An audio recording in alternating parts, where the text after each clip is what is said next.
Good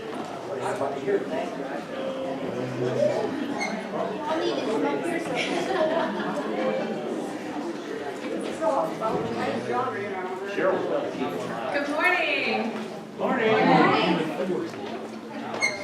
I'm awake. Are you awake? Barely. Just barely. Jury's out. We'll find out. All right. Would you guys stand and sing with us? We're going to start out not with the song that pulled out. Oh, that would have been bad. We're going to start out by singing "Glorious Day." It is a wonderful day, and it's even more wonderful day when we take into consideration everything that we've been given. And the graciousness of our Heavenly Father for giving us His Son. So let's stand and sing "Glorious Day." I was buried beneath my shame. Who could carry that kind away? It was night till I met you. I was bleeding alive.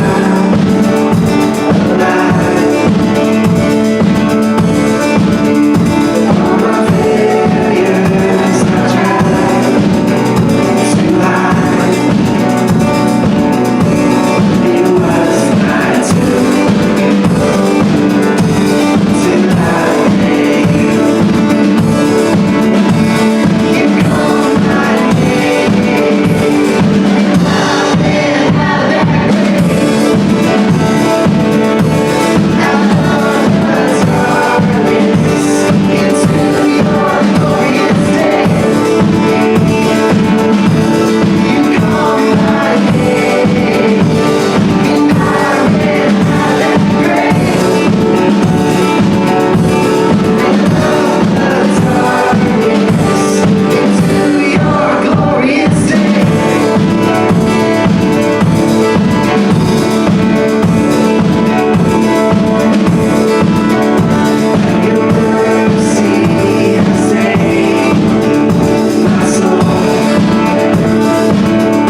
Good morning, everyone. Morning.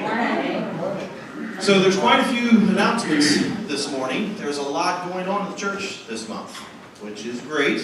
It is Easter is coming up, so there's a lot of things heading into that as well. Today, as you all know, hopefully, and if you don't, I'm telling you now, we have a guest speaker from LHI. He's going to give us some more information about that, talk to us a little bit about the things that are happening throughout the world through that organization. Afterwards, there will be dinner downstairs. Just carry in. If you didn't bring anything, doesn't matter. Come eat with us. They'll also be taking up an offering for LHI, in which Kyle announced last Sunday that the church has agreed to match everything up to the first $1,000. So let's get as much money as we can for this organization so they can keep connecting with people all over the world. Next Sunday, being April 7th, we have a chimes choir. Some of you are part of the chimes choir. All of us have been with them over the holidays and things with their performances. There is Spring Ring, is April 7th at 4 o'clock at Maiden Lane. Is that right? Maiden Lane Church of God.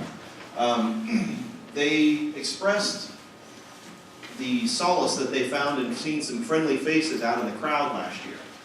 So let's help them out with that. If any of you performed at any time, you know that can be somewhat nerve-wracking, and it is nice to see someone smiling back at you as opposed to just staring at you. So please help out with that if you have the time to make it there next Sunday. We have our Easter egg hunt coming up. That will be on the 13th. Okay?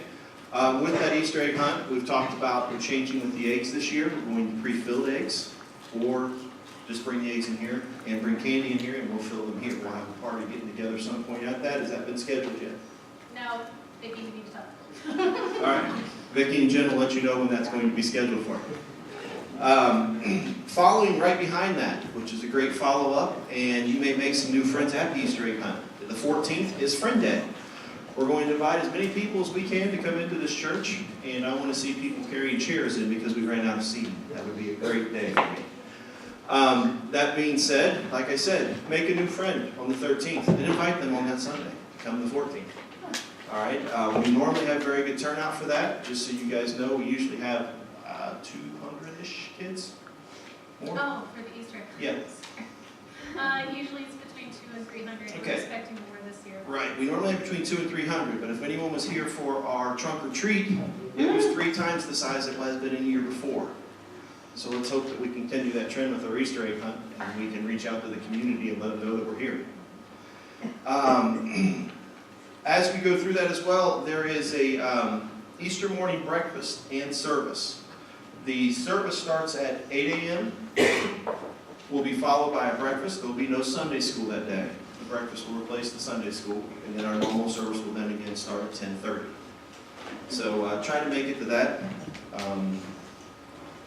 Northeast Conference, that is the 27th. Yes, it's in here. It's the 27th. That is something that we are hosting here at North Hills. That will include a meal and a business meeting for our conference board. So anything we can do to help with that, there'll be more information to come about what is needed and when it is needed. So stay tuned for that as well.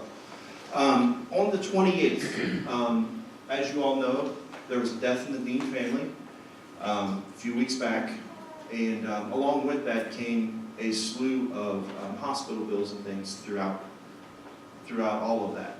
So as a love offering on the 28th, we would like to put something together for them. So just keep that on your calendars, keep praying for that, and keep that in your mind. Great way to reach out to our community. So with that, we will open in prayer. Father, thank you for this day. Thank you for the opportunity to be here with these people. Please help us as we go through our days that we may reach out in our circle of friends, in our community, and throughout the world. Share your love with them and the gift that you've given us in your kingdom. Be with us, help us through our struggles, and help those to teach us in ways that we can help others deal with theirs. We pray all this in Jesus' name. Amen. So we'll start our next worship with words from Micah chapter 4. It reads, "The last days of the mountain of the Lord's temple will be established as the highest of the mountains. be exalted above the hills, people will stream to it. All the nations may walk in the name of their gods, but we will walk in the name of the Lord our God forever and ever. So please stand and sing with us. Please sing it now.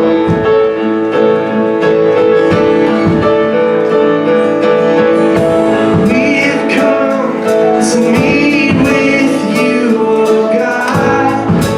We can hear you calling. In this place, will you draw near to us? Every heart is calling. Lead us up the mountain.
Good morning, everyone. It's nice to see you all here today.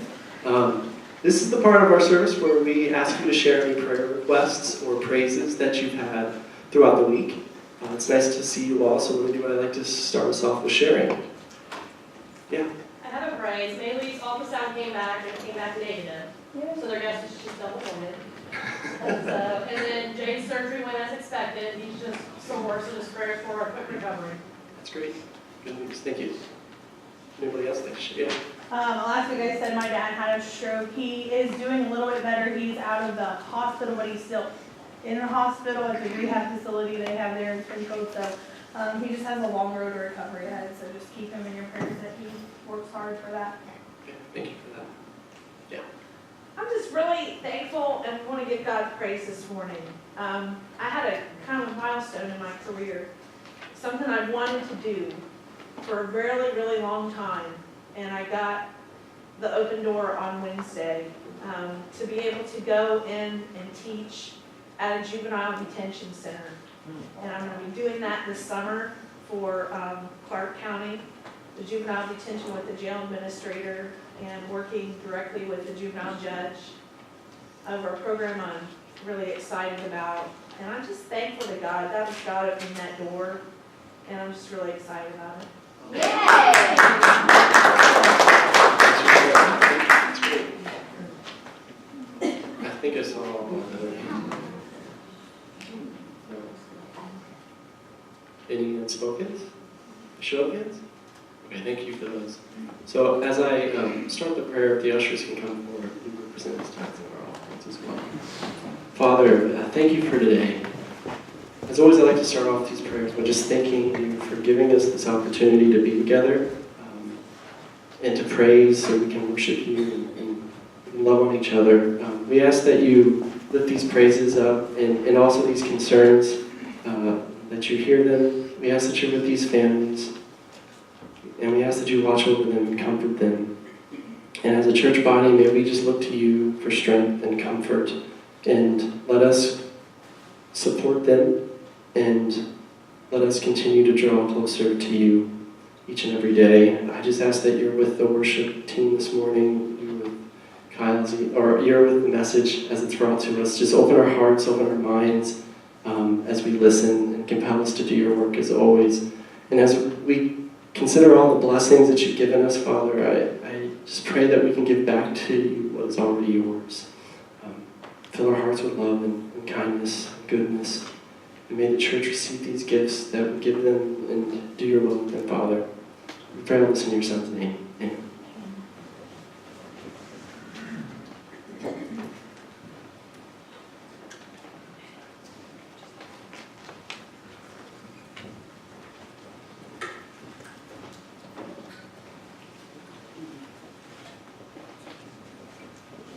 They're taking up the offering. I'm going to read to you from Psalm number 135. The Lord is good to all. He has compassion on all he has made. All your works praise you, Lord. Your faithful people extol you.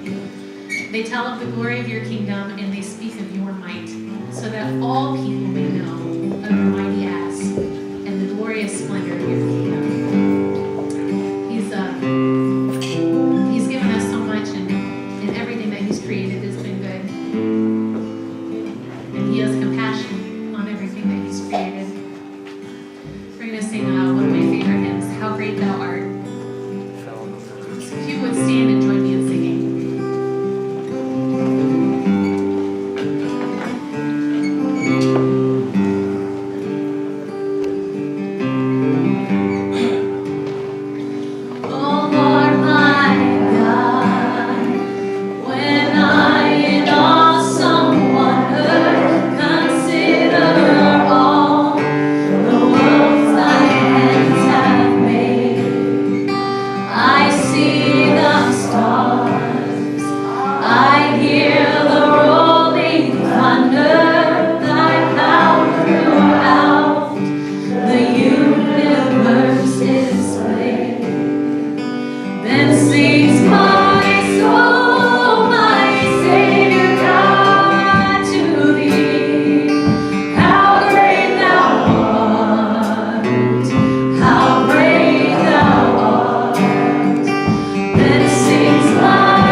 Good morning. Good morning. I don't need a mic. Yeah, I don't need a mic. I'm loud enough. You guys know that. So this morning we are continuing our series on marching for missions. We've been talking about missions the whole month of March. We defined our mission as growing closer to God and expanding His kingdom. The next week we talked about how none of us are excluded from that mission of expanding God's kingdom. We talked about the power of a convicted mission. We took a look at Shadrach, Meshach, and Abednego. And then last week we talked about local missions. And then this morning we're going to conclude our series on marching for missions as we talk about international missions. And good news for you guys, you don't have to hear me speak this morning. We have a guest speaker in town. I am super excited about this. I reserved this guest speaker to come here this morning before I even got here. That's how much excited and how much planning I put into this, because I was so excited and I so much wanted for him to be able to present to you what he has to offer. And our guest speaker is Rick McClain, the head of LHI, Lord's Harvest International. The International Missions Conference is affiliated with our denominations. And again, his name is Rick McClain, but to me, I call him Dad. He is my father, and I'm happy to have him here this morning to speak to us. So here is Rick McClain.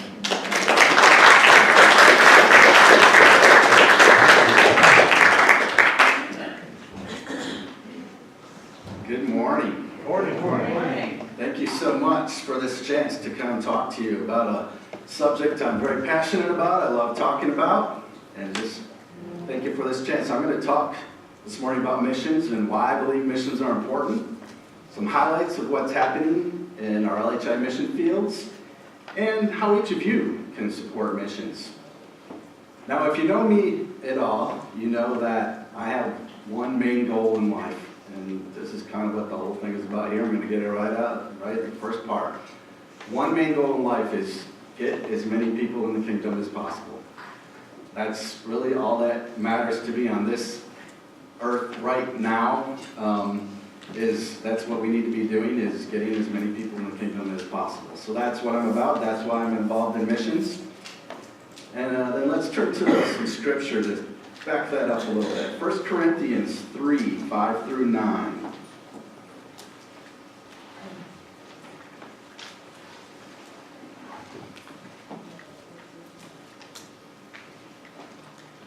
What, after all, is Apollos, and what is Paul? Only servants through whom you came to believe? As the Lord has assigned to each his task, I planted the seed, Apollos watered it, but God made it grow. So neither he who plants nor he who waters is anything, but only God who makes things grow. The man who plants and the man who waters have one purpose, and each will be rewarded according to his own labor. For we are God's fellow workers, and you are God's field, God's building. So Paul planted, Apollos watered, and God made it grow. Now Paul and Apollos, they're not around anymore, so we need to be the planters and the waterers now. In verse 8, it says that the one who plants and the one who waters have one purpose. What is that single purpose? Why should we plant? Why should we water? It's to get as many people in the kingdom as possible. We only have one purpose in life, and it's all about getting people in the kingdom. Now, I thought about last words. You've heard of last words, right? It's usually maybe in movies when someone's dying and they have something really profound to say, and they come out with their last words, something they think is very important that they want people to know before they leave us. So I thought, okay, I wonder, Jesus knew he was going to leave his disciples, and he was going to be going up into heaven. I wonder what his last words were on this earth before he went up. I'll bet you whatever he said in his last words I thought was pretty important to say. So he was with his disciples, and we can find his last words in Mark 16, verses 15 and 16.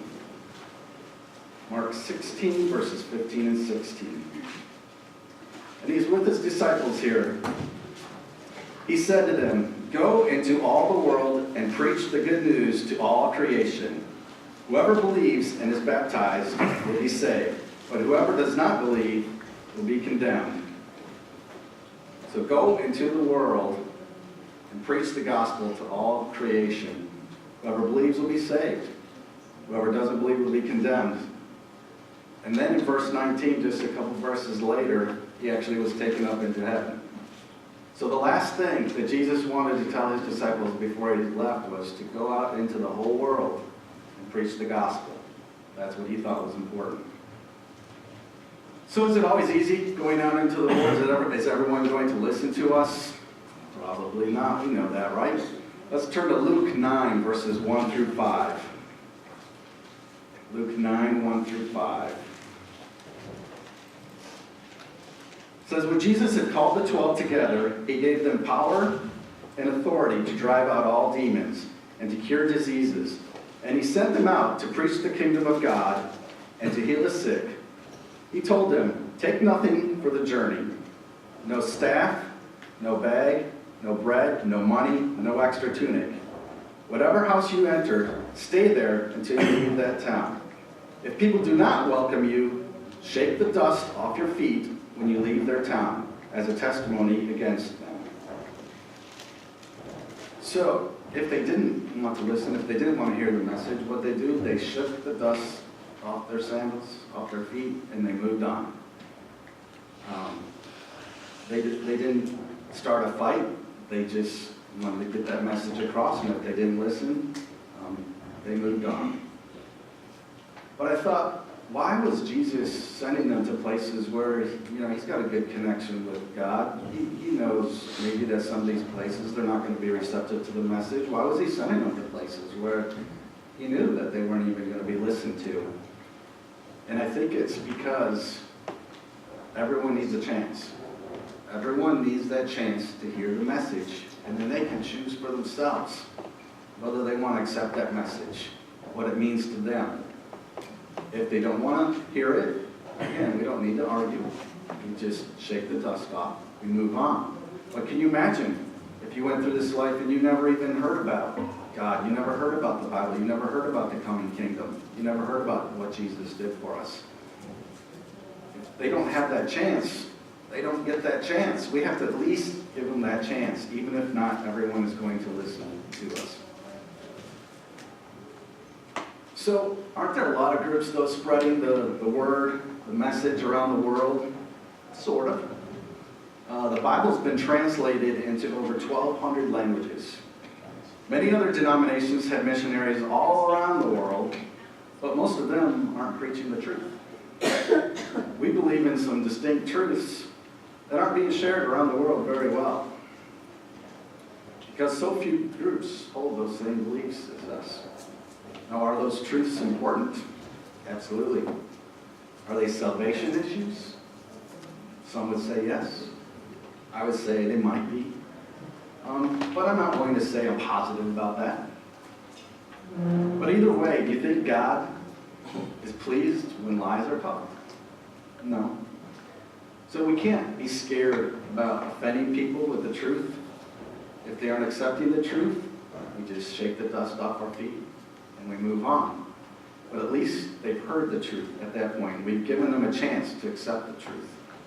We shouldn't hide our beliefs, but I do think we need to share them gently. We need to share them lovingly. Not in your face, not combative. We don't want to fight. We just want them to hear what the Bible says so they can make a choice. So that's where LHI comes in, Lord's Harvest International. Let me tell you a little bit about what's going on with LHI. First of all, Kyle explained, it's part of our Church of God General Conference. We're kind of a group that works for the conference. There are 7 of us on the LHI board. I'll list the people in case you ever want to reach out to them. Right now is Rebecca Martin, Andy Cisneros, Amber Caney, Jay Smith, Annette Osborne, and Jim Kramer. And then myself, I'm the chair, and we make up the LHI board. Now, we were sitting in a room. We meet once a year face-to-face, and we were talking about our purpose. What is our purpose? The purpose of LHI. And we were putting up on the whiteboard all kinds of thoughts, ideas, of the things that we thought LHI was about.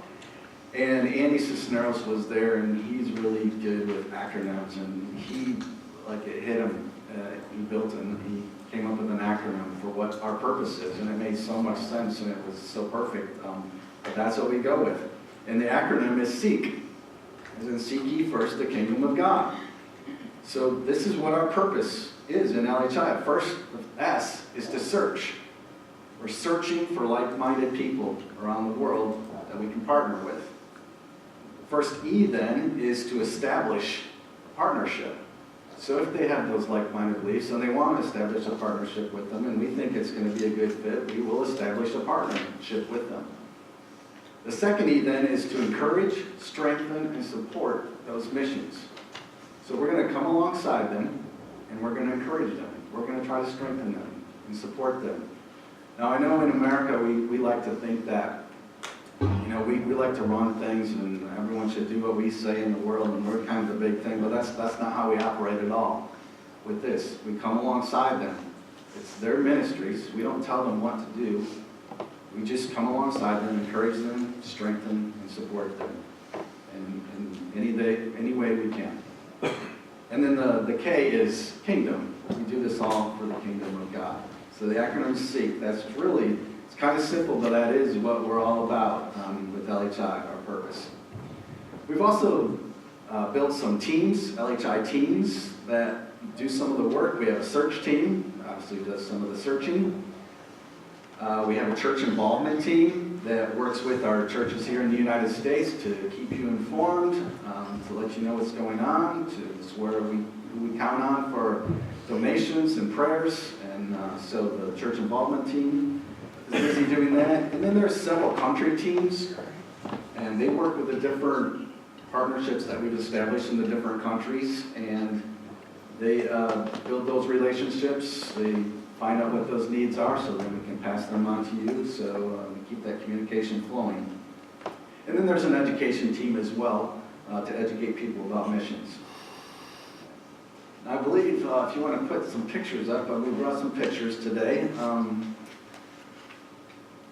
I've been fortunate enough to go on a missions trip a few times to Peru. And so this right here, I just want to give you a little bit of a overview of what we did when we were in Peru. We were actually, these pictures when we were there just this last summer. That is the church building in Lima, Peru. And that's been there for quite a while. That was our initial contact in Peru. It was in Lima. And what's interesting about that, I don't know if you know Spanish, but that sign says Church of God of the Faith of Abraham. So they're using our name, Church of God, Abrahamic Faith. That's actually what they call their church. That's the name of their church, Church of God, the Abrahamic Faith. Go ahead. This is some fun we had trying to drum up. When we were there, we were meeting with some adults and also meeting with kids. So we were kind of drumming up some support in a local park there with the kids. They had this crazy bear, I think it's a bear, it's a something, suit. We went out making music. You'll see there's the loudspeaker. We had the loudspeaker going in the streets and making the music and inviting people, and just a fun way to evangelize there in one of the parks there in town. Go ahead. The man on the left is Kerry Clark. I don't know if you've ever met or heard of him. He taught me a lot about boldness and how you need to talk to people and don't be scared to talk to people. And this was an amazing story where we were in that church that you saw the picture of, and he was just out on the sidewalk. We were meeting with the adults inside, but he was outside just on the sidewalk. He just talks. He carries little brochures in his pocket. He just talks to anybody and everybody that he can about God, about the kingdom, and he will always bring it up. So Alfredo there, the one in the tub, was just walking by on the sidewalk one night, and Kerry stopped him, started talking to him, invited him in. So we're having, we're talking in here, having some lessons and going over some things. Would you like to come in? He said, well, I'm just getting out of work. I'd like to go home and clean up, but I'll be back. Sure enough, about half hour later, he comes back. So Kerry takes him into a room. We're still working with some other adults. having some different classes and such. He's in there talking to him for about 45 minutes, and he comes out of the room with the rest of us and says, Alfredo wants to get baptized. So he's like, he wants to get baptized tonight. There's not a baptismal in that church.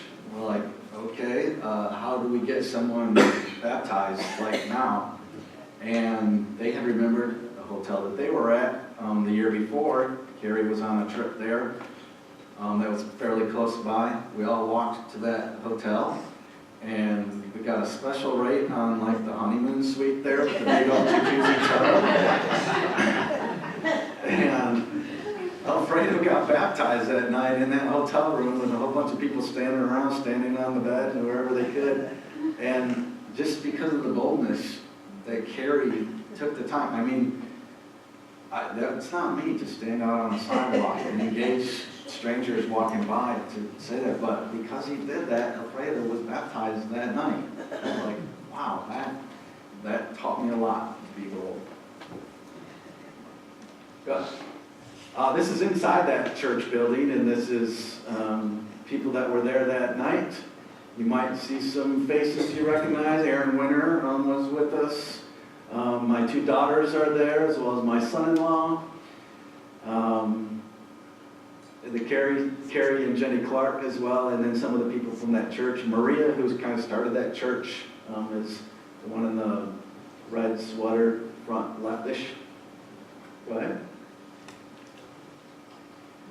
So that was the church, the one church that we had in Peru. But then a man, Edwin Mauricio Alza, he studied into our beliefs.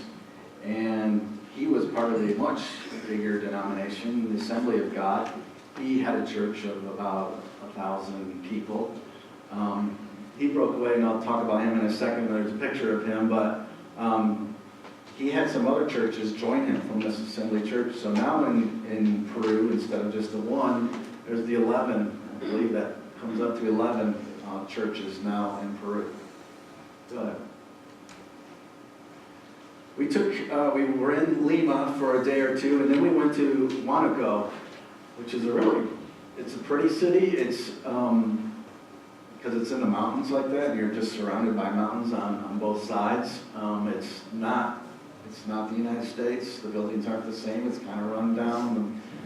It's not the cleanest place, but in its own way, very pretty, and it was kind of nice being there. Go ahead. This is a house. It's their church, but it's somebody's house, actually, that they meet in there to do church. And this was some of the people that met there. Again, we were doing kind of a conference with the adults, teaching them about the truths. And then with the kids, we were doing a Bible school. Go ahead. Because we had Carrie along, and he was bold, we had 7 baptisms that happened while we were on that trip of just people, because he just always would talk to people and urge them to get baptized. And they didn't have a baptismal in the house either. So this is the hotel we stayed at, and they said we could use the pool at the hotel. And so we had 7 baptisms while we were there. Go ahead. This is inside that house, praying for some of the people that were baptized. Next. Same thing inside that house. This was at night, some of the teaching that was going on with the adults. Next. That I was giving a message, and that's Alex Davila, and he would translate, because I don't speak Spanish, but he's a great translator. He knows English and Spanish well.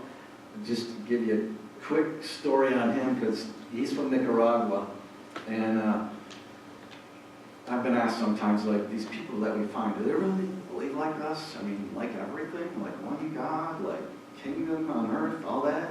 And Alex had quite a story. I'll give you the brief version, but he was agnostic. He didn't know whether he believed in God or not. He had kind of a near-death experience where he almost died, and he was like, I'm going to get serious and find out what happens to me when I die. That's what he wanted to know. He set out on this passionate journey to find out, and he didn't start with the Bible and Christianity. He was like looking at Hindu, bring in all different religions, studying those religions, trying to figure out which one made the most sense to him. He got around to the Bible and Christianity and studied, and he told me he was like, some days he would go and study for like 17 hours a day of just trying to find this answer. He did it over a period of close to a year where he just studied, and he studied into the same beliefs that we have about sleep of the dead, about kingdom on earth, about one God. So all of the studying that he did, he came to believe exactly the way we believe. Next. He meets with 4 different groups in Nicaragua. It's about 80 people, I guess. But again, just from him, he was agnostic not that many years ago. I don't remember exactly, but I think this is all within the last 6-7 years. And he's now talked to other people, and he's got 4 different groups that meet, and about 80 people in those groups that he's convinced, and I believe as we do as well.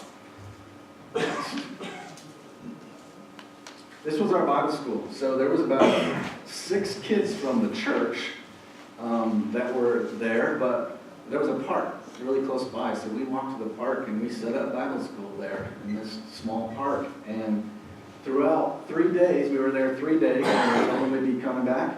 And during those 3 days, we counted about 50 different kids there. Not all at the same time, but over those 3 days, about 50 different kids from the neighborhood that came and took part in our Bible school. Next. That's Aaron Winter, doing his music, and maybe some of you have had the privilege of hearing him in the United States do his music. Well, he was doing it in Spanish there. He translated some songs into Spanish. That's my daughter Mackenzie, doing a puppet lesson. The puppets actually were made by Arkansas group here in the United States, and we brought them with us to be able to do this. Go ahead. It's more of the Bible school. Next. And next. And next. So that was our trip to Peru, the highlights of it. Just wanted to give you a little bit of the flavor of what was going on there. Time very well spent. But there's a lot of other countries that we're involved in, and so I just want to briefly hit on some of those. So go ahead. Malawi. There are about 80 churches, Church of God churches in Malawi, people that believe like we do, and there's also a headquarters building there now that we help them build. Next. Mozambique. About 400 churches in Mozambique that believe like we do. Amazing. Kenya. About 25 churches. And we recently built them a headquarters building as well, where they're going to hold youth conferences. And they actually had their first ABC classes. I don't know if they called it ABC. They might have called it ABC. I'm not sure if they called it ABC or not, but it's college classes there in their building, and then also some church services and regional meetings. And also in Kenya, you may have heard us talk about Twiga before, the school. That is a elementary school that we helped to start and support for kids to go to a school there. It's a school, but there's also teaching about God there as well. Go ahead. Uganda, this is kind of a new relationship that we built, a new partnership that we made with Emmanuel there in Uganda, and he oversees 10 churches in Uganda. So that was Africa, those last 4 were Africa. Just to say Africa overall, there's over 500 churches in Africa. Just to put it in perspective, I don't know how much you know about our churches in the United States. There's about 60, give or take, depending on what you call a church or not, but it's about 60. They have over 500. This, to me, is like the biggest example of you plant seeds and you water, and God makes it grow. Because there's no way we made that grow. There's no way the things that we did made it grow like that. God's making that grow. And He's making that grow fast. 500 churches in Africa that believe like we do. That's amazing to me. Our main focus there, as far as supporting them, is we send a lot of Bibles there, we buy a lot of Bibles, and we build a lot of church buildings to give them a place to meet. We think it's important for them to have a place to meet, to gather, to be able to, for other people to see it, to maybe be able to be a part of it, want to be a part of it. So it's a lot about that. We've also sent a lot of food and seed and fertilizer because they've had a lot of weather devastation in the past several years where their crops get wiped out and they don't have food and people die. Let me just point out a recent urgent need that we just heard about a couple weeks ago where there were cyclones that hit Malawi and Mozambique and did great damage, and actually so much damage that we noticed it was starting to hit our news as well as in news here in the United States about the damage that has happened there. And we've actually had church members that have died in that. In the country, hundreds of people have died. Very devastating storms, and has wiped out a lot of houses, buildings, and a lot of their crops. They're really hurting for food over there. So that is actually one urgent need that we have right now, is to help the cyclone victims over there. So that's one thing that's key right now. And then, I don't know if you saw those pictures, I don't know if you know Joel and Rebecca Martin. They've been going there for several years, and they have a trip planned this summer again to go to Africa. Next, Pakistan. Seems really strange that we would be talking about a Christian church, Church of God Church in Pakistan. If you know the Middle East, it's not a very friendly place for Christians. In fact, I've seen lists where Pakistan is #1 on the list in the world of where Christians are most persecuted. So not a very safe place to be a Christian, but yet we have Church of God brothers and sisters there that meet. There are about 10 churches there, and some of the main support we do for them is we buy Bibles, and we actually pay for the rent for 7 of those churches to meet on Sunday, so they can rent a building for them to meet in. Next one, Russia. The gentleman on the left is McClain. He is an amazing dude. Again, someone who studied his way into our beliefs. He had a nice government job that could have taken care of him for life, a great job, but then he went and studied himself into our beliefs, and he got so on fire, he needed to preach and teach, but his job would not allow him to do that. His job was where they were going to send him to Siberia, and he was not going to be able to preach and teach. He quit that program that he was in that would have taken care of him for life, paid very well. They thought he was crazy. Nobody quits that, but he quit it because he wanted to be able to preach and teach the gospel of the kingdom. However, because he did that, because he quit their program, he is actually punished and not allowed to be employed for 7 years.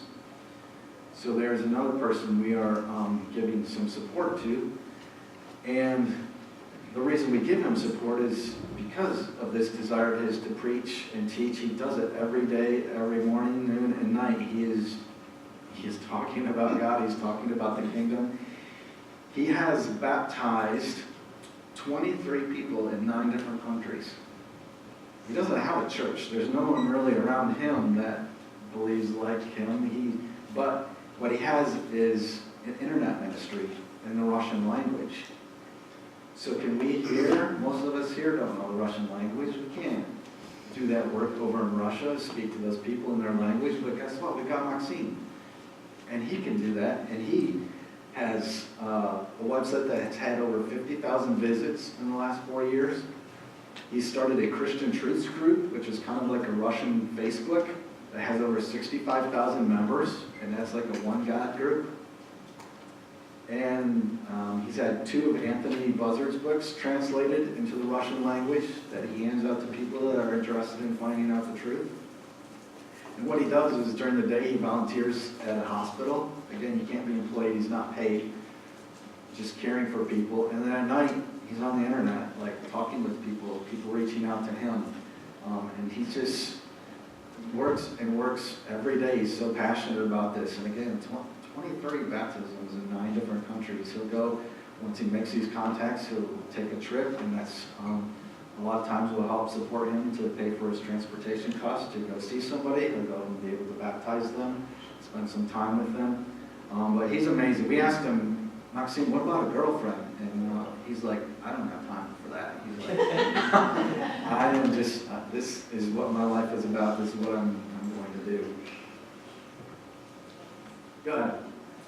Mexico, I don't know if anyone here was ever went to any of the trips. There were many trips in past years to Mexico to visit Lupe, and they did a Bible school there for many years. That's Lupe. Her health is not the greatest these days, but because of the impact she made on a lot of people that went on those trips, a lot of those people give money to LHI to be able to support Lupe. We send her $100 a month, which in Mexico, can go further. And just those people who've been on that trip, that fund was dwindling down, and we put the word out, and all kinds of money came in because just the love for Lupe. She's a widow of a pastor that used to do the work there, so that's why we support her being a widow in that way. Haiti, about 25 churches in Haiti, and also an orphanage. And there's kids from the orphanage there, and Leslie, who leads up that work. And with LHI, we talk a lot about what do we do with the money. We have a limited supply of money, and it's hard to know because we have to say no to some things. And we know we're about the kingdom and the kingdom message. Bibles and churches, those kind of were at the top of our list, those kinds of things.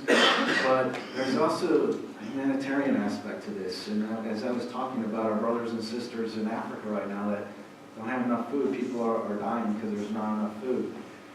We know we can't feed the whole world on our budget or even come close or not even a drop in the bucket. But we also can't sit back and let people, our brothers and sisters, suffer. It doesn't sit well with us. So we do support an orphanage. Again, there's teaching going on, but we send $1,300 a month there for orphanage and the food program and some other church help. But a lot of that is humanitarian aid to feed those kids, to make sure they have a place to stay, to make sure they have clothes to wear. So it's a balance of how many Bibles, how much food you buy, and those choices. That's our website, lhicog.com. If you head out that way, it's been updated, you can see that. So how can you help here in the United States? There's a few things. You can just talking about it with others, get some excitement about it. Invite someone to come speak at your church about it. You did that. Just talk about it. Get it revved up. You could join a team if you're interested in joining a team. If you want to get into missions, that's fine. Talk to me. But there's a couple things that I think are important that you can all do from here. Not everyone's going to go to another country. And we don't need everyone to go to another country. Again, it's their ministries, and we support them in different ways. But there's 2 main ways that we support them. And the first one is prayer. And if you turn to James 5:16, I'm not going to do a sermon on prayer, but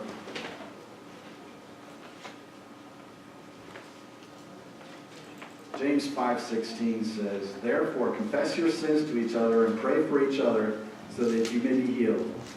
And this is the key. "The prayer of a righteous man is powerful and effective." So if you wondered if prayer matters, does it work? Well, it says the prayer of a righteous man is powerful and it's effective. So prayer does change things. Prayer does matter. Prayer can make a difference in those countries. And you can obviously pray from here in this country. And they need your prayers. And if you do pray, that can be powerful over there. It can be very effective over there. So I don't want to underestimate at all about what prayer can do and how you can be a part of missions by praying for those missions. here in the United States. You don't have to spend $1 doing it. You don't have to go over there. You just need to take the time. And it's important. It's really important because you can affect things. Because it's effective. You have some power here because it's powerful. So please pray for these different mission fields. And then the last thing is to donate. All of our funds that we use in LHI come from donations. That's how we get everything done. All of our LHI board, we're all volunteers. We don't take a dime of that money. We're very grateful for the donations that come in. We get about a little over $100,000 a year. It's kind of an average. But our goal is literally to save the world. And in the world, there's, 6-7 billion people, and a $100,000 budget to save the world is not a lot. We have to make choices. So there's so much more we could do. But we will do whatever funds come in, we will use those in the best way that we see possible. And it does make a difference in these places. I used to not like asking for money because it's truly not about the money, and I was uncomfortable doing that. But to be honest, now I think it's a privilege that we have to be involved in something so big and so important, trying to save every person in the world for an eternity. God's going to get his work done somehow. Whether we help him or not, he's going to find a way. I know he's going to provide the funds, though, if he wants it done. So I feel like our job is to let you know of the opportunities that are out there, the needs that are out there. If you don't know about these needs, if you haven't heard of these places, if you haven't heard about these people, and that they need Bibles and they need money for transportation to go talk to other Christians and baptize them, and they need money for rent to be able to meet on Sundays. If we don't tell you about those, then it's hard for you to know where to give your money to or what you should give it to. So our job is to let you know what opportunities there are to give, and it's up to you, of course. If you feel obligated, you're going to give. I know a lot of people get very passionate about missions, back to what Jesus' last words were, preaching the gospel to all nations, and how important that is. And so a lot of us feel a big burden to try to get that done. But if it's not your thing, it's not your thing. But we will take whatever is given and try to best spend that to further the kingdom. Hopefully you've seen the catalogs that we sent out. There's another good way to see what kind of needs are out there. And another thing is just a bang for your buck. In a lot of these countries that we're dealing with, it's not the United States, and the cost of living is so much different, and they're so much more poor than we are. But in a way, we can be more effective because our dollars go a lot further in those countries. And one of the things that we like to do is build churches in Africa to give them that spot. Well, churches cost $2,000 to build. And they're not the nicest. They don't look like this, but they're nice for there. It fits in with what they have there, and it gives them a place to meet. It gives them protection, and it costs $2,000. Now, I'm just going to give a conservative estimate that if we build a new church in America, it probably costs about $300,000. And I'm sure you can imagine, spend a lot more on a church than that. And I would guess that this church is worth a lot more than $300,000. So for $300,000, you could build 150 churches in Africa. So I just want to point that out, that money in a lot of these countries really goes a long way. Same with the food. The food, they need it so bad, but the food is also very cheap. We can feed families for like $10 a month. That will give them enough to subside on. It's not very great food. It's rice and beans, but it keeps them alive, which is what they're looking for, a lot of them. So your money, maybe it's not a huge amount, but the small amounts go a long ways as well. And then we have a lot of monthly commitments. I've mentioned some of those, and we struggle to keep those commitments going, and some of those funds get in deficit balances. We have over $4,000 a month that we give out in Africa, and Haiti, and the orphanage, in Russia, McClain, and Pakistan with the church buildings, and Twiga with the school, and Mexico with Lupe, and so it all adds up. And this is a continual commitment that we have each month that's over $4,000. And again, the only way we're doing it is from our local churches here in the United States, sending in those donations. That's the only way it happens. So we built a solar program. I don't know if you've heard that, but if you haven't, go out to our website, and that's just a monthly commitment to pledge an amount, whatever amount that might be, to help us with those monthly expenses, to keep those going. If you feel it on your heart, like I said, lhicog.com, there's a donate button. You can set up some monthly things. They'll take your credit card, so it just happens automatically. It's all secure. Or if that's not your thing, you can send in a check each month as well. That is a new program we have going. So to end, I just want to end with 1 Corinthians 9:24.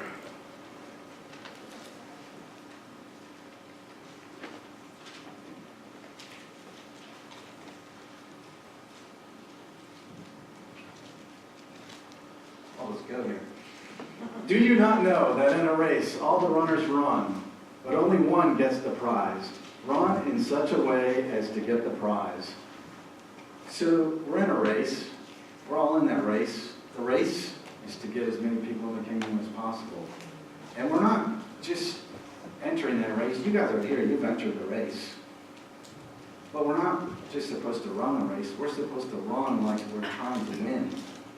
And you know, like Olympians and professional athletes, what they do, what they train to actually win a race. Yeah, everyone can run a race, but to win it, you have to go above and beyond. You've got to be passionate about it. You've got to exert a lot of effort. And that's what's expected of us. It's not just run a race, but run to win.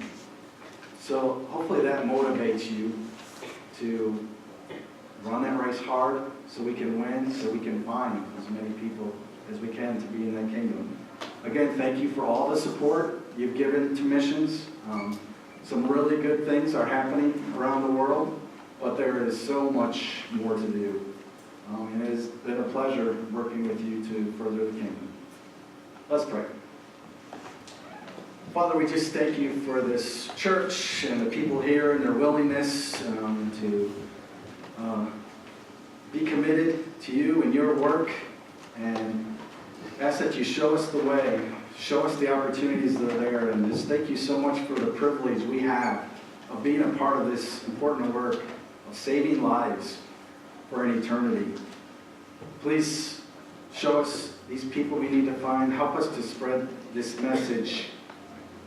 And we look forward to the day when your kingdom comes, when we can see you face to face, and we can see that smile on your face. We so look forward to the day, and just help us to find others that want to also take part in that special time. In Jesus' name we pray. Amen. We do look forward to that day when we can come into the kingdom and see him face to face. But we know now, here in our lives, our earthly lives, our temporary lives, we know that we've been found and we've been saved. And there are countless stories in the New Testament about people who were saved by Christ, and they couldn't stop themselves from going away from him and spreading that joy, spreading his praises to everyone that they met. And that's what we should be doing. We've found it. We've found salvation. We have it. It's time to be spreading that around. Just please stand and sing with me. We're going to sing from today. There are still people out there who need to be found. There are still people out there who are in darkness who need to be brought into the light. And that's something that we can do. We can show them that light. Just sing with me.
Thank you.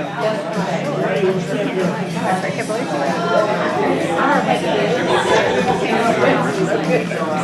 I love your